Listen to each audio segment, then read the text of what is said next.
आज क्षेत्र भ्रमण के क्रम में फिर से उसी प्लाट पर जिस पे हमने दिखाया था कि इन्होंने बुआई का एक तरीका भी सेट डालने का अलग किया था और बुआई का मेथड भी जो इन्होंने गैप किया,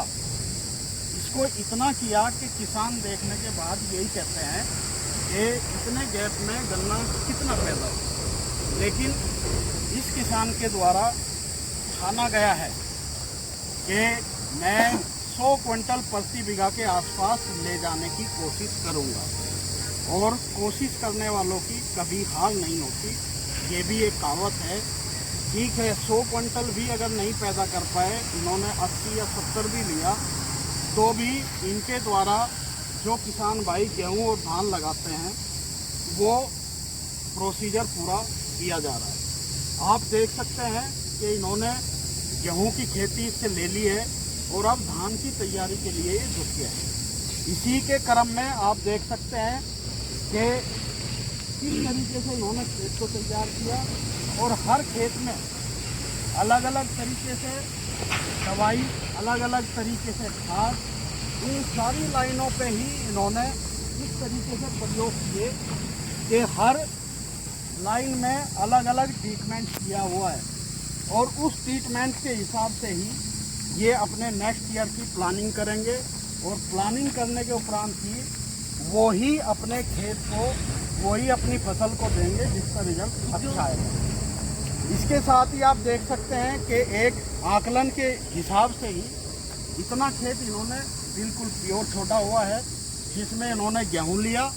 और अब इन्होंने धान की रोपाई कर दी है। और ये खेत गन्ना लगा के और सारे एक्सपेरिमेंट गन्ने के लेके कि कौन सी दवाई, कौन सा खाद, किस तरीके से उसको हम अपनी लागत कम कर सकते हैं और उपज ज़्यादा ले सकते हैं। आप लाइन वाइज हर लाइन का आप देख सकते हैं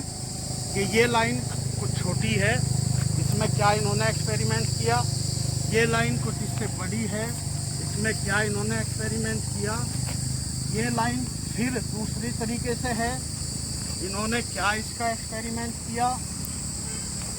हर लाइन में इन्होंने अपना एक्सपेरिमेंट करके, और एक खाली खेत इसी के बीच में छोड़ा हुआ भी है कि किस तरीके से हमें ये सारा का सारा आकलन करके और गन्ने की खेती को किस तरीके से करना है, इसका एक समाधान निकालने के लिए। तो विपिन जी, आप किस तरीके से काम कर रहे हैं? आप पढ़े लिखे किसान हैं, और एक पढ़ा लिखा किसान ही सारी चीज़ों का आकलन करेगा। आपने जो ये धान लगाया, इधर गन्ना, गेहूं और अब धान भी इस खेत में लगाएंगे, तो क्या सोच थी आपकी जब आप इस तरीके से काम कर रहे हैं? ठीक है सर, कि प्लेन तरह से तो सब कर ही रहे थे हम, तो मेनली इसको आने का क्या रीज़न था कि जैसे अब हमने 10 फुट का लगाया, तो दूरी बढ़ा के लगाया, गेहूँ लिए पहले,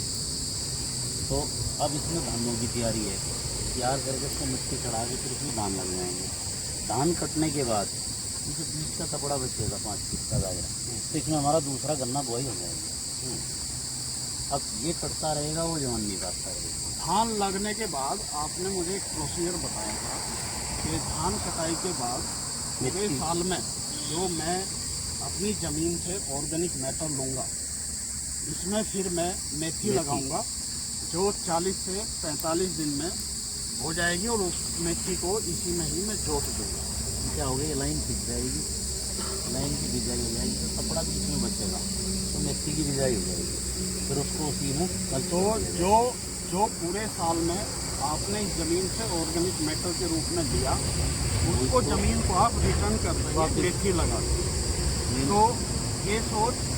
और इस तरीके की सोच जब आपकी होगी और आपका आकलन होने के बाद हर किसान की होगी, तो मैं ये समझता हूँ कि आप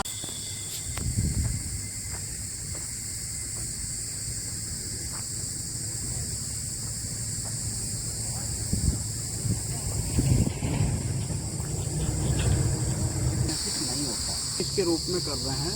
और ये बिजनेस इतना अच्छा है कि अगर किसान की समझ में आ गया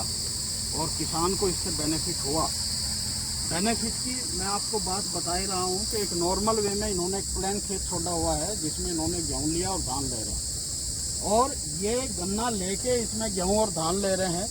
ये सारा आकलन ले रहे हैं और एक साल में ये पूरा आकलन लेने के बाद ये इसका आकलन करेंगे कि मुझे इन लाइनों में गन्ना लेके और फसल लिए उसका बेनिफिट मिला है, आगे इनका प्लाट है कि मुझे केवल गन्ना लेने में फ़ायदा मिला है या मुझे केवल धान और गेहूं में फ़ायदा मिला है। किसान भाइयों, इस तरीके के आकलन, इस तरीके के परीक्षण आप भी करके जब अपनी खेती करेंगे तो लगता है कि किसान भाइयों, अभी आपने देखा कि इनके एक्सपेरिमेंट, इन्होंने मेथड का एक्सपेरिमेंट किया, खाली और गन्ने का एक्सपेरिमेंट किया। अब आप ये देखिए, उसमें इन्होंने दूरी रखी 10 फीट और इस गन्ने में दूरी रखी इन्होंने 5 फीट, और 5 फीट दूरी रखने के बाद इन्होंने इसमें सरसों की फसल ली, जो मैंने आपको पहली वीडियो में दिखाया भी है। और सरसों की फसल लेने के बाद आप देख सकते हैं किस तरीके का पौधा इनका आपको नज़र आ रहा है और कितना अच्छा इसने ग्रोथ अपना चलाया। और इस ग्रोथ का राज जब हम इनसे पूछते हैं तो किसान भाइयों, आप देख सकते हैं कि एक किसान किस तरीके से अपने हर स्टेप को आकलन कर रहा है, और आकलन करने के बाद अपने हर मेथड को, हर प्लाट को, हर चीज़ को इन्होंने किस तरीके से अपने बना के रखा हुआ है। आप यहाँ देख सकते हैं कि फेरोमोन ट्रैप भी इन्होंने लगाए हुए हैं। आप इस चीज़ का आकलन करिए कि सब चीज़ों से कितना किससे लाभ मिला,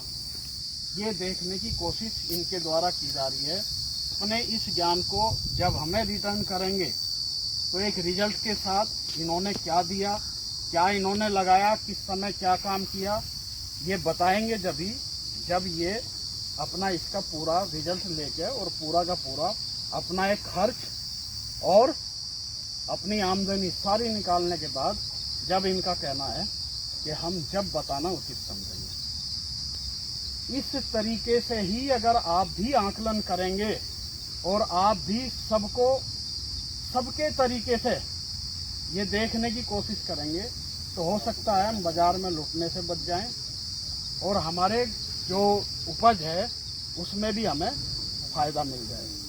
तो धन्यवाद किसान भाइयों। और इस तरीके से ही एक पढ़े लिखे किसान विपिन जी नेवादा भजरू की तरीके से ही अगर आप काम करेंगे तो हो सकता है कि आपको हर फसल में